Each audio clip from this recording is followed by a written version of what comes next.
রাজাকারেরাই এই আন্দোলনকে সমর্থন দেয় না। যারা ভারতের পা চাটা গোলাম তারাই কেবলমাত্র ছাত্রদের বিরোধিতা করছে। এদেরকে চিহ্নিত করে রাখা দরকার। এরা হচ্ছে এই বাংলাদেশের বর্তমান হিন্দুস্তানের রাজাকার। আপনারা দেখেছেন রংপুরের আবু সাইদকে গুলির সামনে কিভাবে সিনা টান করে দাঁড়িয়েছিল, গুলির সামনে সিনা টান করে দাঁড়িয়েছিল।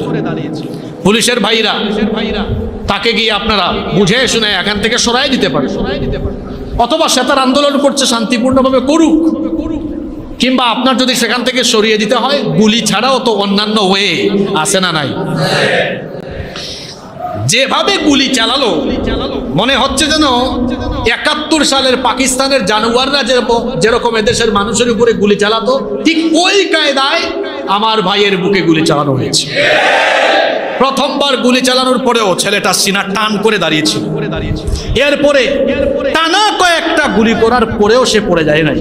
যখন বেশ কয়েকটা গুলি একসাথে ছোড়া হয়েছে তখন সে পড়ে গিয়েছে।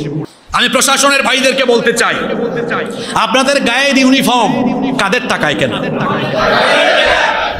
আপনাদের বেতন দেওয়া হয় কাদের টাকায়?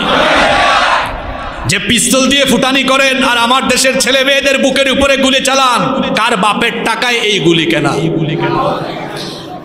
জনগণের টাকায় ইউনিফর্ম আপনার গায়ে, এদেশের জনগণের পয়সায় আপনার বেতন হয়, রেশন হয়।